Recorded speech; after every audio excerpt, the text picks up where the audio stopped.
just going to do our quick PGA pick sponsored by, let me put up Pins and Aces. Me and TJ will go through our picks for the Wells Fargo Championship, right? I get that right? Yeah, I did. Yep, you did. I did. I didn't do much research on this, so I'm relying on you here, TJ. But anyway, let's go to pinsandaces.com, promo code SCOREPOD. You get 15% off all your entire purchase. And we recently did. Oh, actually, I didn't post it yet, but we do have an unboxing video from the shirts we received. Nice. I'm wearing the polo right now, but I wore the polo recently in one of my daily update videos.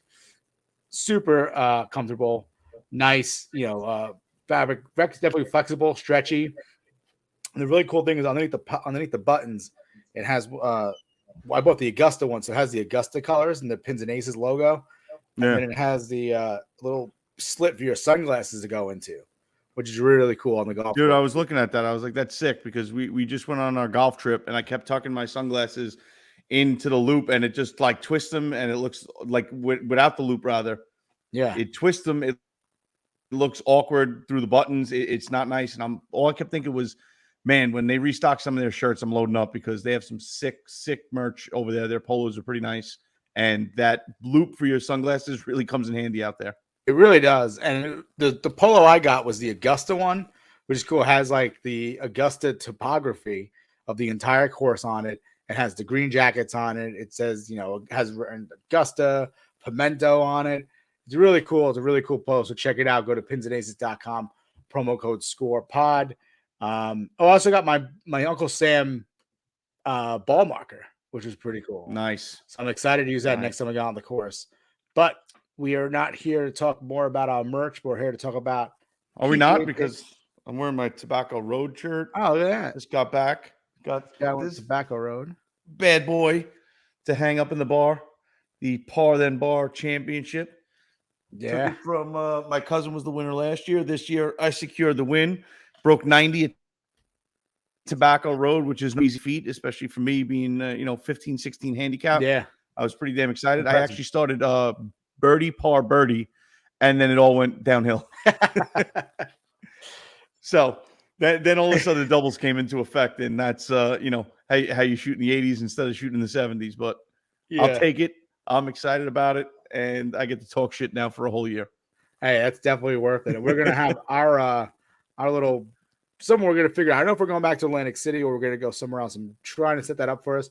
But our yearly guys, trip to just play a golf course somewhere for a weekend. Listen, and have I already have the trophy picked out. You let me know where we're going, what we're doing, and we got to name this thing, and we'll definitely have some content to follow with that. Yeah. And a whole bunch of bad golf and crushing beers and me probably throwing clubs. Yeah, we have to give it a generic name because I think we're gonna try to move around every now and then, every year. So but let's get to the Wells Fargo Championship. So yeah. The course is in Maryland this year. The favorite, head and shoulders favorite is Rory Mcilroy. He's won it 3 times. Yeah. Right now he's going off at plus 750. I think he definitely has a great shot at winning it. He knows the course very well. He's been playing some solid golf. He's not back to what Rory we saw come out and emerge and win all those championships and majors. But he's getting back there. He's striking the ball very well. He's finding the fairways a lot more with the driver. But the plus 750 is going to keep me away. My pick to win is going to be... Yeah, he's the second favorite at plus 1,700, which is like such a pretty big gap between Rory and him, which is crazy. Right. So I feel like that's a cop-out. But I'm also putting money. I'm going to throw that out there. I'm also putting money on Paul Casey. Paul Casey's going off at 4,100. Corey Connors is going off at 1,700. So I'm putting money in both of those guys just because the plus 1,700 is good odds. Corey Connors is playing awesome. But I also like to see Paul Casey come out, maybe not come down the stretch and put his ball in a 2-inch divot and maybe close out a championship. I like... just for the odds, Francisco Molinari placing top 10. He's going off at plus 1,000. So I think Francisco Molinari, he hasn't had much of a run in the last couple of years. He was right in the mix with Tiger when Tiger won at the Masters, and he's fallen off a little bit. But I think if he could, get back to that old form, I could see him placing the top 10, especially with the field that they have right now. I like those odds plus 1,000. And my other bet was going to be just to throw it out there because the odds are pretty decent. Rory Mcilroy to be the leader in the clubhouse after the first round. That is going off at plus 2,100. Not throwing a whole shit ton of money on it. Yeah. I literally threw my last $7 on FanDuel that I threw in there. That was my last bet of the night. $7 to get you $154. So for the odds and for the fact that he's the head and shoulders favorite, I figured why the hell not. Yeah, I agree with you. I mean, it's crazy because the numbers of the odds are just insane. This is actually kind of like last week with Jon Rahm with the Mexico Open. Jon Rahm was like a significant favorite. We didn't do our picks last week because TJ was away, but he was a significant favorite and he actually ended up winning it. And it wasn't that much. That was the problem.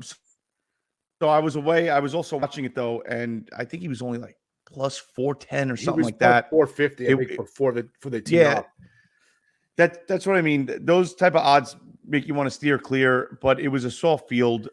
It's good for him to get a win underneath his belt. He's world number 2. He hasn't been playing like world number 2 in the past year. So it was good to see him get a win under his belt. And to be honest, he didn't play all that amazing. Like his putting wasn't phenomenal, but he was able to close it out. Again, I think that was more due to the field against, he was playing. Yeah. But it's good to see him. Maybe that he could definitely build off of that and get those wins going and chase down Scotty Scheffler, maybe take the world number 1 back. You never know, because he definitely has that ability. That talent is there.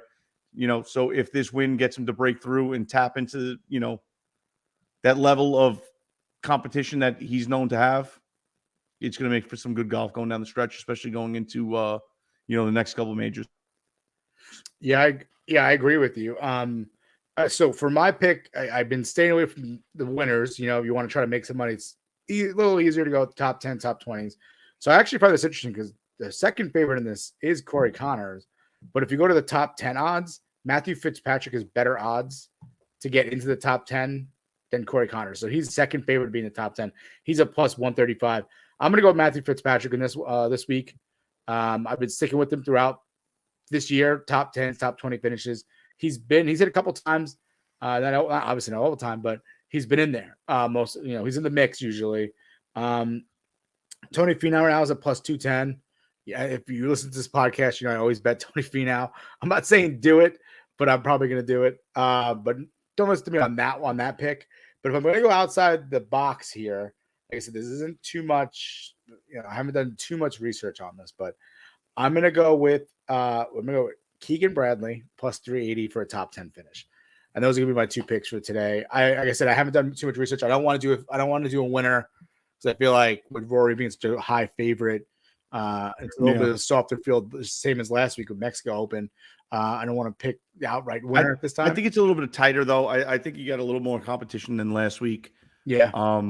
I think last week it's a pretty new tournament as well, so a lot of people stay away from it. A lot of people take that week off. Yeah, you see a lot more people coming back. I actually like, and I'm going to throw some money on as well, Abraham Answer, just because he did finish runner-up last year. Yeah, actually, I was going between him and Bradley. So that's what I like about golf. I like the fact that I take $80 to $100. I throw it in when we bet, and I move the money around because, like I said, $20.65 actually. So I had a random 65 cents laying there on Paul Casey. He'll net you $867. If he's anywhere in the mix on Sunday, I'll take that cash out option for $250. 100%. Yeah, I agree with bucks. I agree with you. You know what I mean? But that's what I like to spread my money around.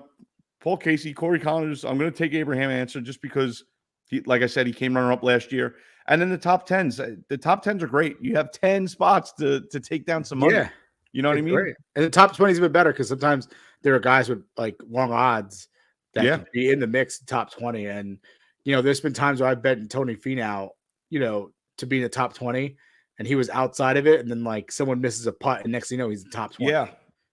So it's always it makes it more exciting if the guy you pick is not in the mix to win, but you got those top 10, top 20s, it gives you a reason to watch. Even though if you're watching you're betting the top 20 and your guys, somewhere around 20, 19, 18. They're really not getting too much TV time, but it's cool just to follow the leaderboard and gives you something to root for. And like we said, $100 in FanDuel, spread it around a little bit. It goes a long way. And with the odds you're getting, it's pretty easy to make a little bit of money. I agree with you. And I think that about does it for our PGA picks. And it's going to wrap up the entire show as well. But remember to go to pinsandaces.com, promo code ScorePod for 15% off your entire order. And if you want to listen to how we feel about the product, just go to the front of this video. It's going to be on YouTube. Leave a comment down below if you've used Pins and Aces, or if you're following our picks, let us know how you're doing. So just hit us up in the comments. All right. So TJ, thanks again for going through this and doing a little more in depth than I was this week. But hopefully next week I'll come back with a little more picks and come full force with the PGA picks. So thank you again, everyone, for listening. We appreciate it. Way, get your picks in. It doesn't matter. You don't have to go in depth. You like somebody because of their name. They're wearing a cool shirt and they're about to tee off, and you're like, yeah, that guy. It doesn't matter. Get some money in there. It makes it a lot more fun to watch golf, because I know a lot of people don't really enjoy watching golf. Usually it's take a nap to pastime, but it's a little more fun.